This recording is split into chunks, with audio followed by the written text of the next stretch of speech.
तो आज पेश है मनोज कॉमिक्स की अजय, अमित और विश्वकन्या। ये कवर चित्र है दोस्तों।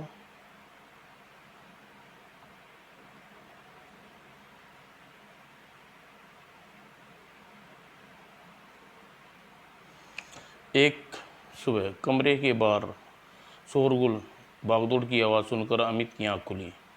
बाहर यह कैसा शोर है? कुछ गड़बड़ है। अगले ही पल मुझे अमित को उठाना चाहिए, जगाना चाहिए। उठ जा अमित, कैसी धमाचौकड़ी मची हुई है। अरे यार सोने देना, कुछ बंदरों होटल बुक कर लिया होगा। यार तुम मजाक सूझ रहा है, यहाँ बाहर गड़बड़ मची हुई है। अरे पुष्ट परेशान होने की क्या बात है? अगर बंदरों ने होटल बुक कराया है तो बच्चे कबड्डी खेल रहे होंगे। जा तू भी आराम कर, जा भी तू तलाश कर देखा। ओह, उस्ताद आराम के मूड में, मुझे चल कर देखना चाहिए।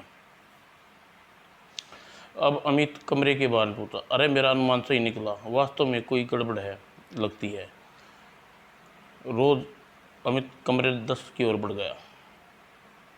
कमरे 10 के नज़दीक पहुंचकर, चाचा जान क्या हुआ यहाँ? किसी ने सेठ जी के बेटे को चाकू घोंप दिया है।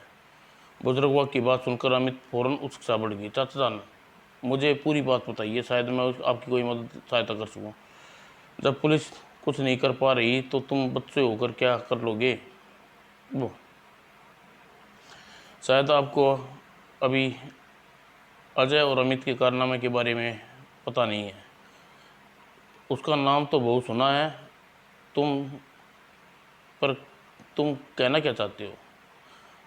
मेरा नाम अमित है और अजय भी इसी होटल में ठहरा हुआ है। तब तो तुम्हें पूरी बात विस्तार से सुनाऊंगा, बताऊंगा। विश्वास है कि तुम सेठ जी की सहायता जरूर कर सकोगे। और कहकर बुजुर्ग उसे बताने लगा, मैं दिल्ली के सेठ सुंदरलाल का मुनीम हूँ। यहाँ उसके सबसे छोटे बेटे सुनील के साथ आया था। सेठ जी कितने बेटे हैं? सेठ जी के 2 बेटे हैं, सुरेश और मोहन। उनकी भी इसी साल हत्या कर दी गई, यानी एक साल में 3 हत्याएं।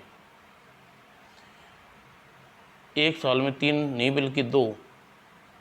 6 महीने पहले 2 साल पहले पिछले 2 सालों में सेठ जी के घर में यह 6ठी हत्या है।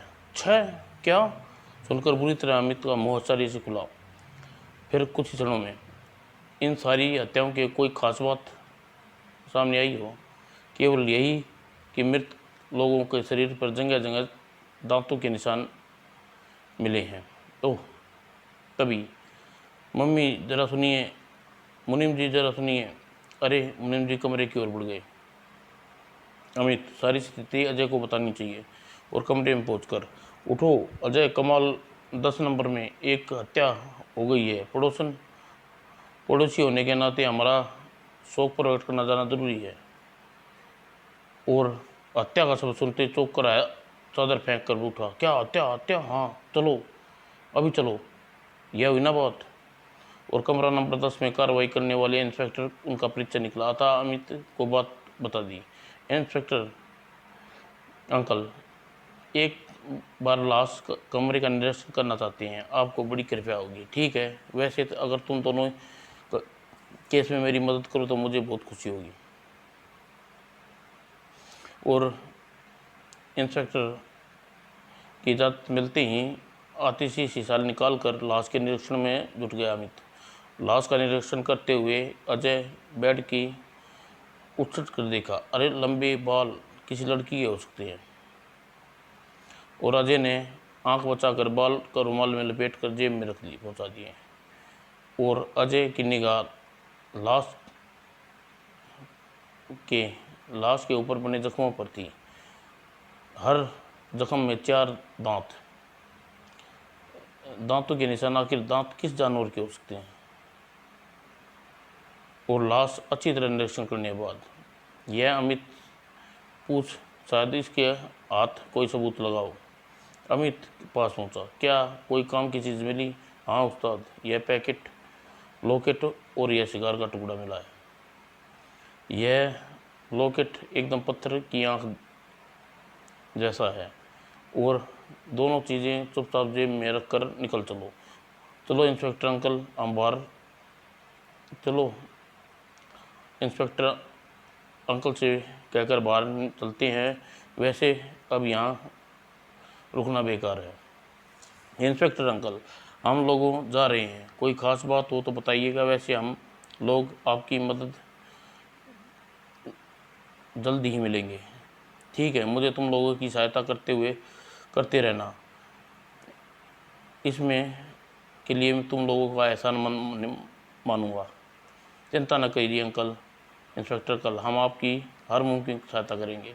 और इंस्पेक्टर से विदा लेकर वापस चल दिए। अपने कमरे में पहुंचकर उस्ताद लाश पर मिले निशानों से यह बात निश्चित होगी हमलावर कोई जानवर है। लेकिन जानवर ने लॉकेट पहना और शिकार पिएगा, फिर जानवर के बाल या लंबे भी नहीं हो सकते, और ऐसा हो सकता है जानवर इंसान के साथ साथ आया हो। हाँ, यह हो सकता है शायद इंसान के पर जानवर का हमला किया, और इसके साथ यह भी आवश्यक है कि हो सकता है जानवर के साथ इंसान, स्त्री या पुरुष। यहाँ तक मेरा विचार है, जानवर कोई हिप्पी होना चाहिए। औरत कैसे? सुनो, लंबे बाल हिप्पियों के होते हैं, और औरतों के जहाँ तक शिकार का सवाल है तो उसे अक्सर या हिप्पी पीते हैं। लेकिन अगर औरत का यह काम मतलब शिकार वाली बात समझ में नहीं से बात बाहर है। अजय ने अमित का मुंह देखा। बात तो तुम्हारी सही है उस्ताद, लेकिन अब करें क्या? अभी हम मुनीम को होटल वाले से पूछताछ करेंगे, केस की कड़ियाँ एकत्रित करो, उसके बाद कार्रवाई शुरू करेंगे। और अजय अमित होटल के कर्मचारी के काफ़ी पूछताछ की, लेकिन सुनील हत्याकांड के बारे में उन्हें कोई विशेष जानकारी नहीं मिल सकी। तभी मुनीम ने उन्हें नई बात बताने वह दोनों अंधेरे में रहे चले गए। यहाँ तो कोई सूत्र हाथ नहीं लगा। चलो झील किनारे जाकर बैठते हैं, बाकी बातें वहीं चल कर होगी।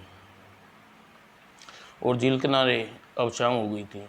उस्ताद क्यों न इंस्पेक्टर अंकल से मिलें, और पोस्टमार्टम की रिपोर्ट मिल गई होगी। वाह प्यारे, अब तो जब से तुम अकल की बात करते हो तो तुम्हारे दिमाग पर छाया गोबर गायब हो जाता है। और देखा, गुस्सा दिलवाने से एक शहर में वापस जाकर देखूंगा। क्षमा कीजिए देश के होनहार महान जासूस मिस्टर अमित जी, अगर आप सुनील हत्याकांड केस में हाथ नहीं लेते तो सेठ जी बर्बाद हो जाएंगे। ठीक है, आगे कोई गुस्ताखी नहीं करना।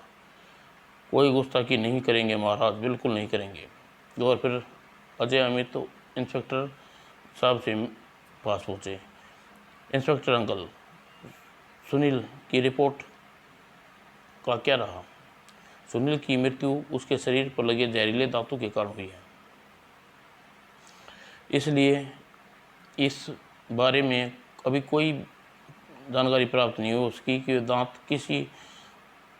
किसके हैं, निशान किसी जानवर के हैं या किसी इंसान के हैं। अच्छा इंस्पेक्टर साहब अंकल, एक बात बताइए, सुनील के कमरे में किसी की उंगली के निशान मिले हैं?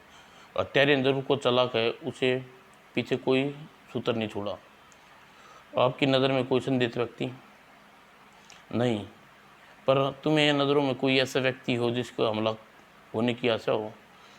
अभी तो नहीं है, लेकिन चिंता मत कीजिए अंकल, हत्यारा बहुत जल्दी पुलिस की हिरासत में होगा। अब हमें इजाज़त दे दीजिए। ठीक है, लेकिन मिलते रहना। यदि पुलिस की मदद की ज़रूरत पड़े तो कुछ निष्कंठ बताना। बहुत अच्छा अंकल। और अजय अमित थाने से निकलकर वापस होटल में पहुँचे। चलते चलते अमित ठिनका, और रुक गया। क्या हुआ प्यारे, वो लड़की देखो। क्यों पहली बार लड़की देख रहा है? उस्ताद लड़की नहीं, उस लड़की के गले में बड़े लॉकेट को देखो। अजय ने चौंका। ओह, लड़की के गले में वास्तव में ठीक वैसा ही लॉकेट पहना है जैसे सुनील के कमरे में मिला था। तब बताओ उस्ताद लड़की से पूछताछ करें। और अजय अमित तो लड़की के पास पहुंचे। गुड़िया बहन, अब तुम्हें यह लॉकेट किसने दिया? मुझे यह किसी ने दिया थोड़ी ही है। यह मैंने एक आदमी के गले से निकाला है। कैसे? मेरा बापू झील पर नाव चलाता है। नाव में एक आदमी बैठा था। मैं और बापू के साथ बैठी थी। आदमी नाव में लेटा हुआ था, ऊग रहा था। मैंने धड़ से लॉकेट उसके गले से निकाल लिया, बस। उसके गले में तुमने लॉकेट वापस क्यों नहीं निकाला? मांग क्यों नहीं लिया? मांगने से भला हुआ आदमी मुझे पत्थर की लॉकेट दे देता। फिर मांगने से बापू मुझे मारता और कहता कि उसकी ग्राहकी कम हो जाएगी। हमें तुम्हें ये लॉकेट उस आदमी से मिलना चाहती है। वह परदेसी आदमी था, अब यहाँ थोड़ी है बैठा हुआ। लड़की ने अधिक जानकारी मिलने पर आशा न थी और अजय ने पूछा, लॉकेट वाले आदमी की शक्ल कैसी थी? वह गोरे रंग का था, उसके बड़े बड़े बाल थे। नाव से उतरा कहाँ गया था? नाव से उतर कर वह लंबे बाल वाले सांवली लड़के के साथ चला गया था।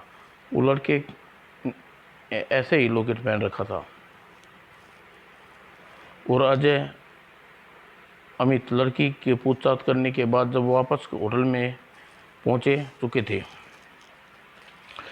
उस्ताद इतना तो निश्चित हो गया कि सुनील की हत्या एक से कई अधिक जनों ने का हाथ है। हाँ, लेकिन अब ये केस काम करने के लिए न हमें नए रास्ते की सोचना होगा। और अगले दिन अमित की आँख खुलने पर अजय सामान बांधता दिखा। उस्ताद, सुबह सुबह कहाँ जाने की तैयारी कर रहे हो? दिल्ली चलो, शेर सुंदरलाल के घर। क्यों? अब यहाँ रुकना बेकार है। मुझे विश्वास है हत्यारा अपना काम करके यहाँ से जा चुका है। और अमित उसके बाद कोई प्रश्न नहीं किया। और उसी शाम अमित सेठ सुंदरलाल के ड्राइंग रूम में बैठे थे। अंकल, आपके परिवार की हत्याएं हुई है, उसके बारे में आप कुछ क्या कहना चाहते हैं? पता नहीं कौन मेरा दुश्मन हो गया है, मेरे घर में अंधेरा भर दिया है, अब शायद मुझे भी मार डालेगा।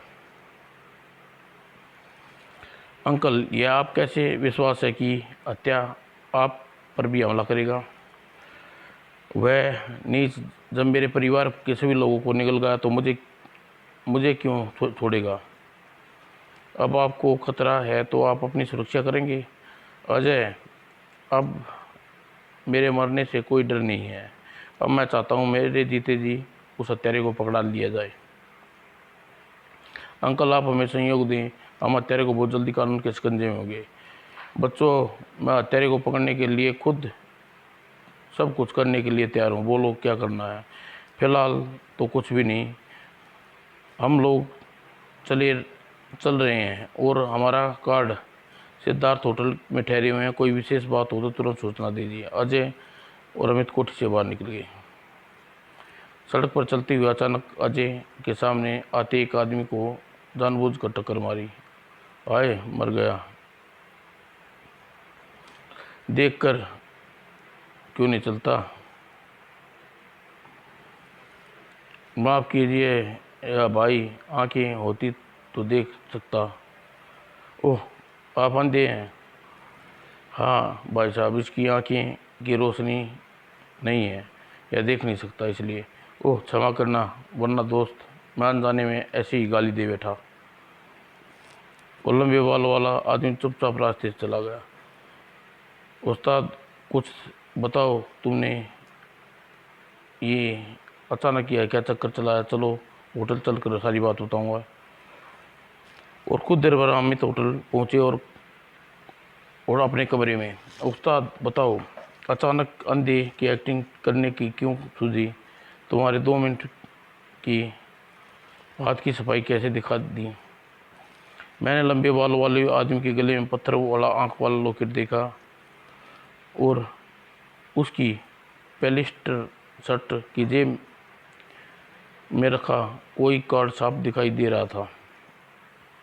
बस अंधा बनकर उससे टकराया और उससे जेब से विजिटिंग कार्ड निकाल लिया। और यह क्या? और यह शिकार। और टकराने के बाद जब वह आदमी मुझसे उलझा तो मैंने उसके हाथ पकड़ लिए और उसी समय मैंने उंगलियों में शिकार भी निकाल लिया था। वाह उस्ताद, तुम तो ऊंचे खेल खेलने लगी हो। नहीं यार, ऊंचा खेल नहीं, रात को होगा, हम हत्यारे से मिलने जाएंगे। अरे यह तुम क्या कह रहे हो? हत्यारे का पता तुम्हें कैसे मिल गया उस्ताद? अरे मेरे मूर्ख पुत्र, यह सिगार बिल्कुल वैसा ही है जैसे नैनीताल के सुनील के हत्याकांड के कमरे में पाया गया था। अब आगे सुन। लंबे बाल वाले आदमी का हुलिया ठीक वैसा ही है जैसा नैनीताल में नाव चलाने वाली की लड़की ने बताया। उस्ताद अब यह बताओ, क्या रोगे क्या?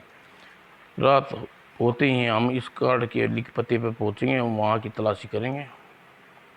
यानी मुकद्दर कुटीर 2 बेट 12 दरिया गंजे पर पहुंचना है। हाँ, और उसी रात। हुक्म यह है मुकद्दर कुटीर सेठ मुकुंद लाल जी। हो सकता है तुम्हारा अनुमान सही हो। और उस्ताद कहीं ऐसा ना हो कि सेठ मुकुंदर लाल की सुंदरलाल आपस में कोई रंजिश हो,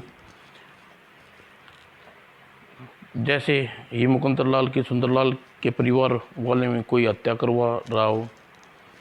मुकुंदर लाल कुटीर की बत्तियां जल रही उठी।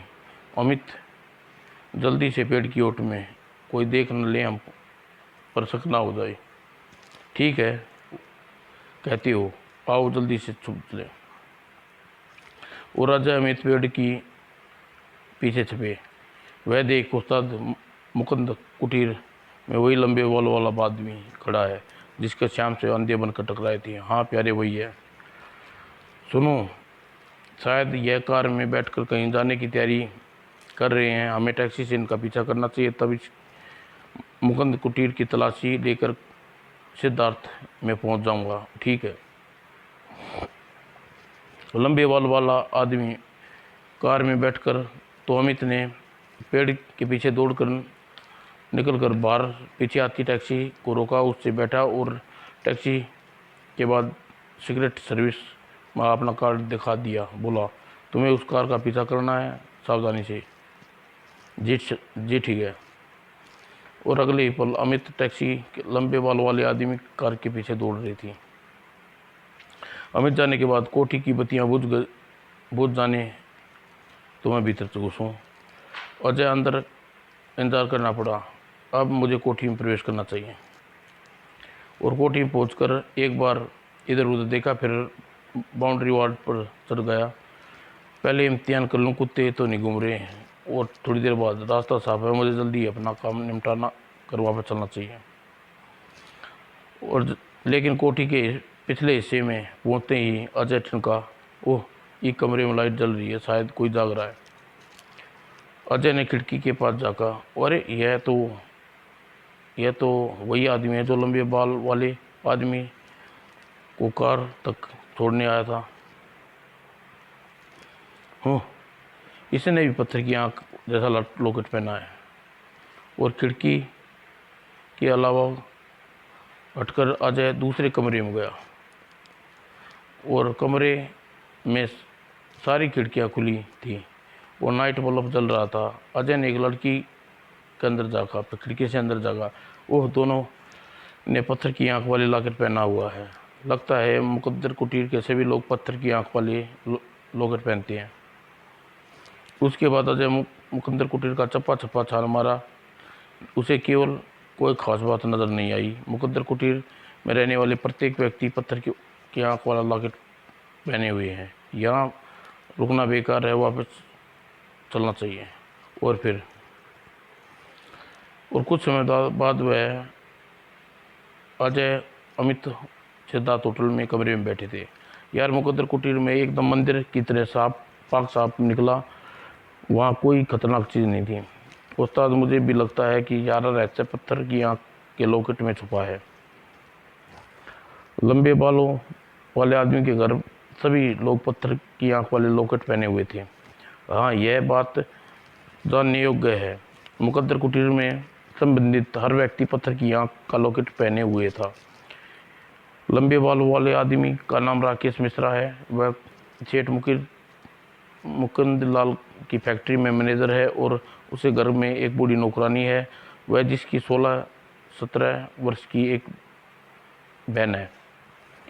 दोनों देखो, मुकुंदर लाल से तो कुछ हाथ लगता नहीं, लेकिन कल राकेश मिश्रा से संपर्क स्थापित करूंगा और सेठ सुंदरलाल की निगरानी करेंगे। ठीक है। अगले दिन सुबह राकेश मिश्रा की कोठी पर आगे आंधी का तरह टटोलता चल रहा था। और जब वह राकेश मिश्रा की कोठी से निकला, अजय ने टक्कर सड़क पर लुढ़क गया। हाय, मर गया। और राकेश मिश्रा तुरंत ही कार से बाहर निकला। ओह, तुम तो वही अंधी लड़की हो जिसे पहली बार टकराया था। आहा, आपकी आवाज़ सुनकर ध्यान न आया। इससे पहले भी मैं आपका कीमती समय बर्बाद कर चुका हूँ। तुम बहुत दुखी लगती हो। अपने बारे में विस्तार से बताओ।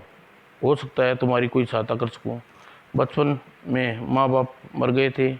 घर में दोस्त मुझे पनाह दी तो मम्मी पापा उसके घर से निकालने की धमकी देते। अब आप भी बताइए, मैं अपने पापों की सज़ा अपने दोस्त को क्यों दूँ? फिर कुछ सोचकर राकेश मिश्रा ने अजय को अपने घर में लिया आया। यह देखिए कामनी, ये मेरे लिए एक भाई को लेकर आया हूँ। नमस्ते दीदी। नमस्ते भैया। मित्र, यह मेरी बहन कामनी है। यह तुम्हारी हर सूरत सुविधा का ध्यान रखेगी। अच्छा, अब मैं चलता हूँ, शाम को वापस आऊँगा। अच्छा। और अजय सुविधा लेकर राकेश मिश्रा वापस चल दिया। और राकेश मिश्रा के जाने बाद कामनी नौकरानी के सच्चाई लाने को कहा और अजय को बेडरूम में ले आई। भैया, जब तक धनो चाय तैयार करती है तब तक मुझे लॉकेट पहना दूँ। कैसा लॉकेट?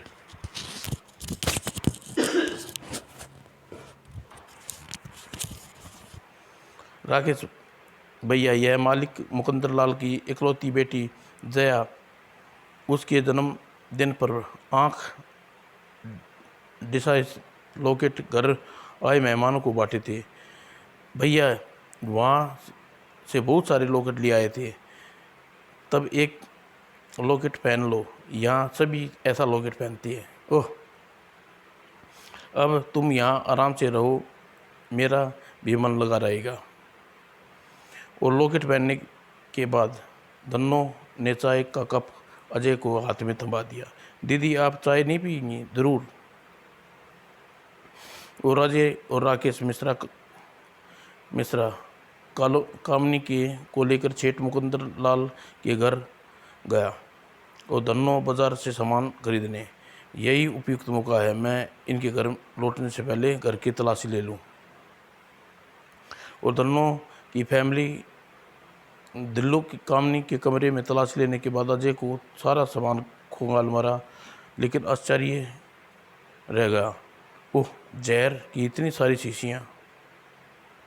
और यह सिगार, यह तो वैसा ही सिगार है जो नैनीताल में सुनील की लाश के पास मिला था। ज़रूर राकेश मिश्र, कामनी और सुनील की खून किया है। कामनी अगर किसी को काट ली तो क्या ठीक वैसा ही निशान बनेगा जैसा सुनील की लाश में पाया गया है। लेकिन अजय यह निश्चित नहीं कर पाया कि यह राकेश मिश्रा कामनी किस आधार पर पुलिस के हवाले किया करे। और इसी तरह रहते रहते अजय को कई दिन बीत गए। एक रात जब अचानक अजय की आँख खुली तो वह चौंक उठा। इतनी रात गए राकेश मिश्र के पास बैठकर क्या कर रहा है? राकेश मिश्र बड़बड़ाने लगा, नीच पापी, देख तूने मेरे सीने में सुलगती आग कैसे बुझती है। कल तेरा भी काम तमाम हो जाएगा, तब अपनी अम्मा बापू का बदला लेने तेरे सीने की आग ठंडी हो जाएगी। ओह, इसके हाथ में तो सुंदरलाल की फ़ोटो है। इसका मतलब कल सुंदरलाल का भी टिकट कटने वाला है। अगले दिन राकेश मिश्रा कामनी के जाने के बाद, अगर मुझे यहाँ से निकल कर कार्रवाई करता हूँ तो मुझे यहाँ न पाकर बौखला जाएगी। संभवतः राकेश मिश्रा को वह सूचित कर दे। इस तरह बना बनाया काम बिगड़ जाएगा। अतः एक ही रास्ता है, पुलिस स्टेशन फ़ोन करूँ। और अजय कमरे में गया और टेलीफोन करके पुलिस स्टेशन को मिलाने लगा। और पुलिस स्टेशन नंबर मिलती ही अजय ने उसे अपनी बात शुरू कर दी। हेलो इंस्पेक्टर, मैं अजय बोल रहा हूँ, आपके लिए एक महत्वपूर्ण सूचना। हाँ कहो। आप तुरंत ही मुनीरिका स्थित मिश्रा भवन में जाओ, वहाँ पुलिस का घेरा डलवा दो। और मुकुंद कोठी 212 दरियागंज नई दिल्ली पुलिस का घेरा डलवा दो। और यहाँ पटेल नगर में सेठ मुकुंदलाल की सुरक्षा के कड़े प्रबंध कर दो। अजय, मैं समझ नहीं पा रहा हूँ तुम कहना क्या चाहते हो? इंस्पेक्टर अंकल, मुनीरिका में स्थित मिश्रा भवन में के मालिक अजय मिश्रा और उसकी बहन कामनी आज रात सेठ सुंदरलाल की हत्या करने का चक्कर में है। इस हत्या के षड्यंत्र में मुकुंद कुटीर के मालिक सेठ मुकुंदलाल का भी हाथ होने की संभावना है। बाकी बातें मैं आपको मिलने पर बताऊंगा। शाम 7 बजे होटल सिद्धार्थ के मेन गेट पर आपको मिलूंगा। वहाँ हम सेठ सुंदरलाल की कोठी पर चलेंगे। और इसके साथ अजय ने फ़ोन रख दिया। और किसी तरह धन्नो को बेहोशी की दवा दी जाए, तब यहाँ से निकलना आसान हो जाएगा। लेकिन बेहोशी दवा आएगी कहाँ से? आया। मिश्रा ने कंपोज खाता है और रखता भी है उसके तकिए के नीचे। क्यों ना मैं वो गोलियां चाय में धन्नो को दी जाए। और तभी मेज़ पर घंटी खनखनाई तो 2 मिनट के बाद धन्नो कमरे में प्रविष्ट हुई। क्या बात है बेटा? माँ जी 2 कप चाय बना लो, 1 कप मेरे लिए, 1 कप अपने लिए। अभी लाती हूँ बेटा। और धन्नो चाय बनाने चली गई। अजय ने तकिए के नीचे से कंपोज की गोली निकाल ली। बुढ़िया के लिए 3 गोलियां काफ़ी रहेंगी। जल्दी धन्नो चाय ले आई। लो बेटा, तैयार है। चाय के साथ कुछ खाने को मिल जाए? क्यों नहीं बेटा, बिस्कुट अभी लाती हूँ। और धन्नो ने अपना कप अजय को थमाया और बिस्कुट लेने चली गई। बस बन गया काम। बुढ़िया आराम से कई घंटे सोती रहेगी। और धन्नो बिस्कुट लेकर लौटी। अजय ने टटोल कर प्लेट से 1 बिस्कुट उठा लिया। और लो बेटे। बस और नहीं आंटी, बहुत कुछ ही देर में बुढ़िया चित्त हो जाएगी। और अजय चाय खत्म होने के साथ ही कंपोज की गोलियां का असर दिखाने लगी। बेटा, मुझे चक्कर आ रहा है, जाकर आराम करती हूँ। किसी चीज़ की ज़रूरत हो तो बुला लेना। मेरी चिंता ना करो आंटी, कोई आवश्यक काम नहीं है। माँ जी आराम करो। चलो, रास्ता साफ हो गया। और मिश्रा भवन से निकलने के अजय 3 व्हीलर पकड़ा और सिद्धार्थ होटल की ओर रवाना हो गया। और सिद्धार्थ होटल पहुंचकर अपना आवश्यक सामान तो मैं जेब में रख चुका हूँ, लेकिन अभी रात में 45 मिनट हैं। क्यों ना इंस्पेक्टर पांडे को यहाँ आने के लिए पहले ही 1 कप गर्मा गर्म काफ़ी पी ली जाए।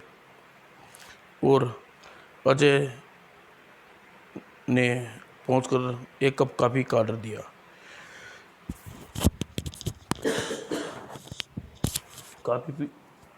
काफ़ी पीकर वह अजय होटल के मुख्य द्वार पर पहुंचा।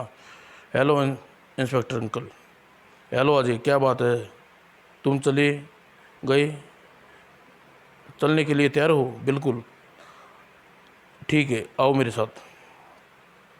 और सीधी इंस्पेक्टर पांडे और अजय एक टैक्सी में सवार हुए और रोकर सुंदरलाल की कोठी की ओर जा रहे थे। अजय मार्ग में इंस्पेक्टर को सारी बात बताने के पश्चात बोला, इंस्पेक्टर अंकल, आप तीनों जगह पर पहरा बैठा दिया ने।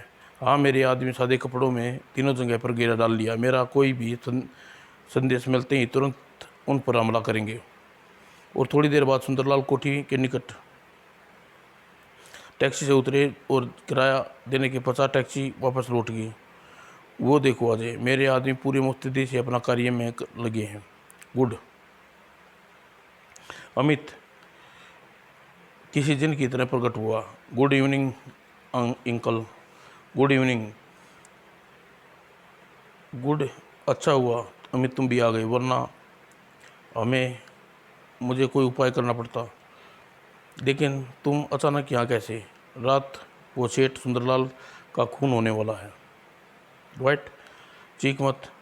तुम जो कुछ कह रहा हूँ वो ध्यान से सुनो। तुम्हें इसी समय पिछवाड़े की कोठी में दाखिल होना, सेठ जी के शयन कक्ष में छिप जाना है। और सब कुछ समझाने के बाद अब तुम जाओ और मैंने कहा वैसा ही करो, ठीक है? अमित के जाने के बाद, आइए अंकल, अब इसी समय बिताने के लिए कुछ खाने के साथ साथ एक गर्म काफ़ी भी हो जाए। चलो ठीक है।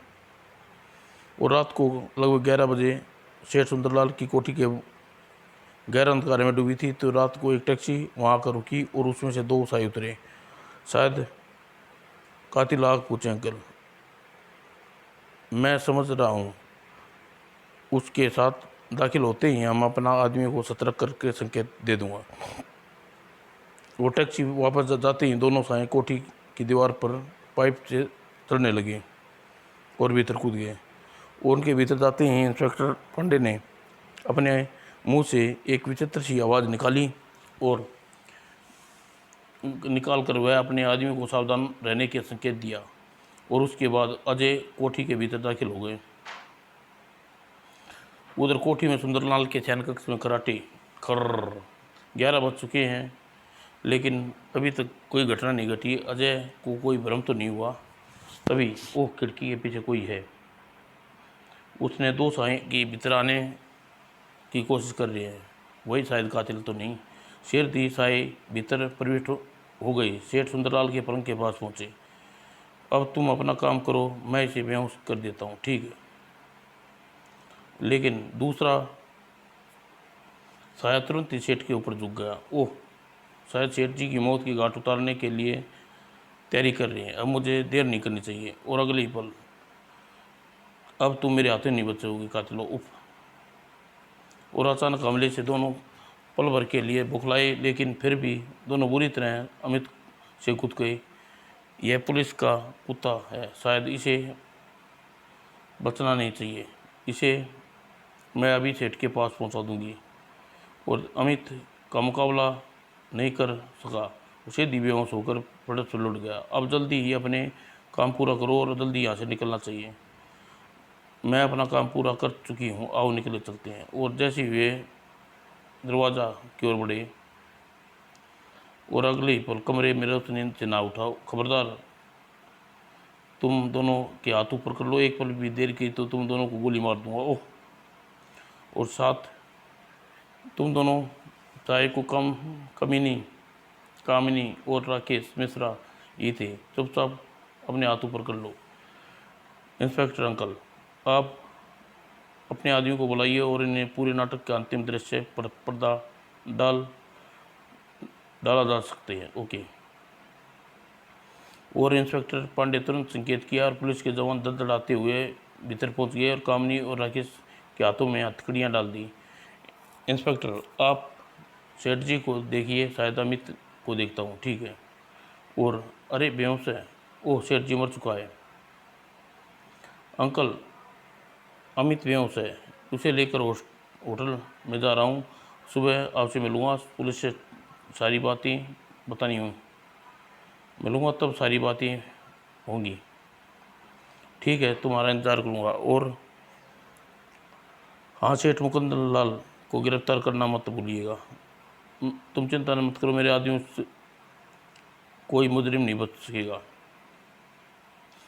और अजय के 2 सिपाहियों के साथ मदद से अमित को एक पुलिस जीप में डाला और सिद्धार्थ होटल के लिए रवाना हो गया। उसके जाने के बाद हवलदार शेर सिंह और प्रोफेसर फोटोग्राफर ग्रुप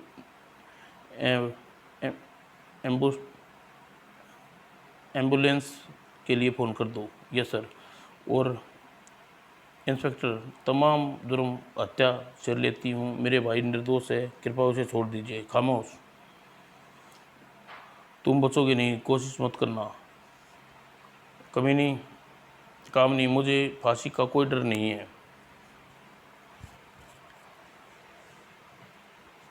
कोई डर मैं।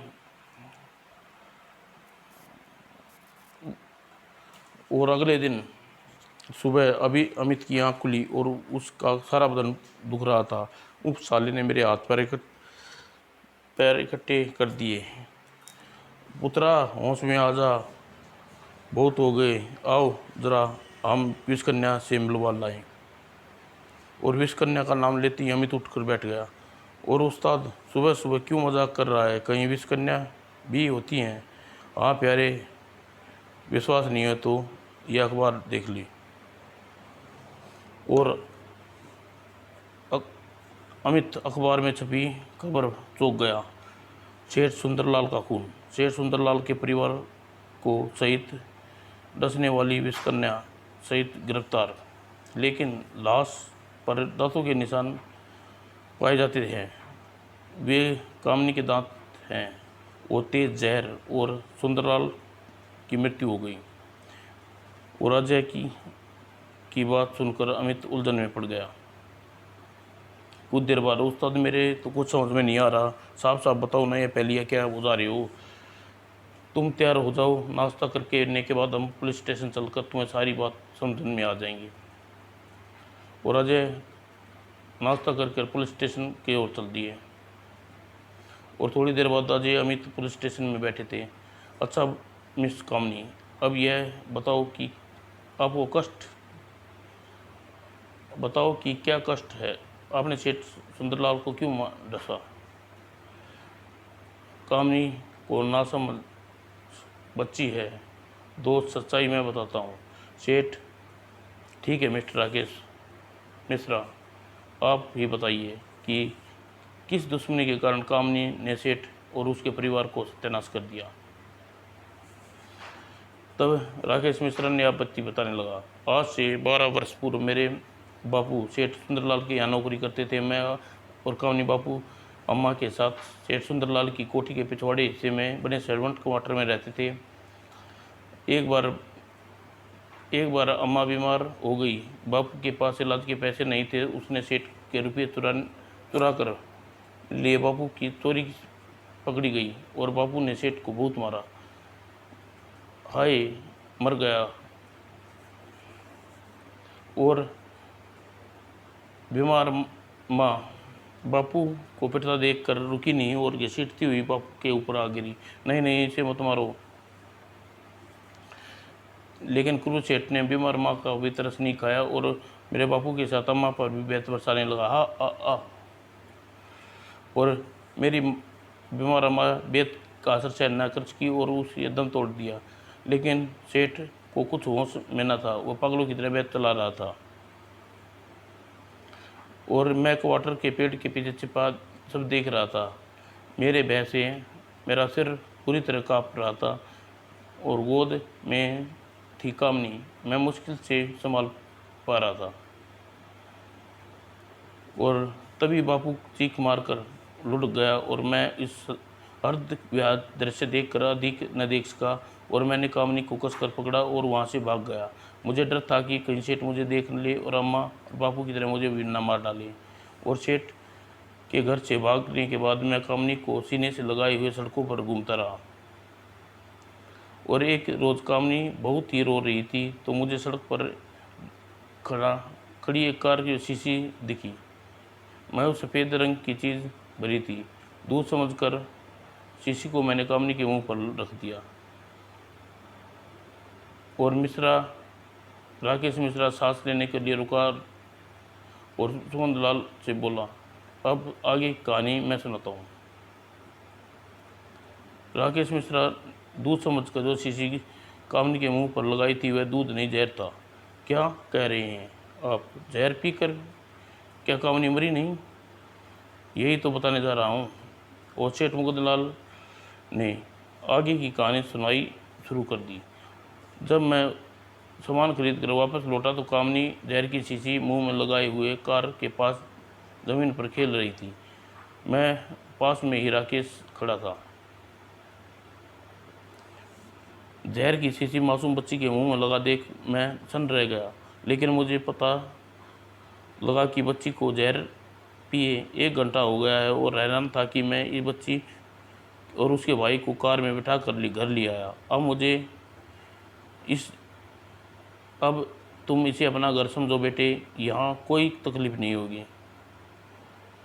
और मैंने प्रयोग के तौर पर कामनी को जहर देकर देखा। कामनी ने उसे भी हजम कर गई। Oh my God! और मेरे दिमाग में एक योजना आई और धीरे धीरे कामनी को जहर में खाने की मात्रा बढ़ाने लगा और कामनी जहर खाने की आदत हो गई थी। और कामनी और राकेश मेरे पास रहकर पिछले पलने लगे। मैंने दोनों को स्कूल भेजना शुरू कर दिया।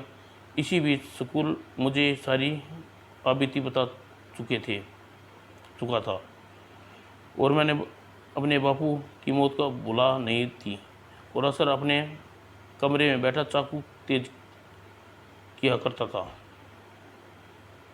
एक रोज मेरा कुत्ता राकेश पर झपटा। कामनी ने गुस्से में कुत्ते के दांत घायल कर दिया।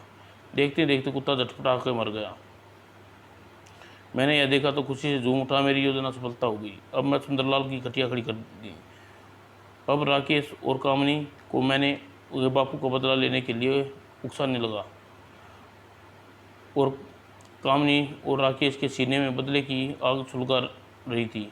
उन्हें राकेश तुरंत सुंदरलाल के खानदान को ख़त्म करने की तैयार हो गया और मैंने अपनी प्रयोग से कामनी के दांत में विशेष रूप देने के लिए 4 दांत को छोड़कर सारे दांत निकलवा दिए।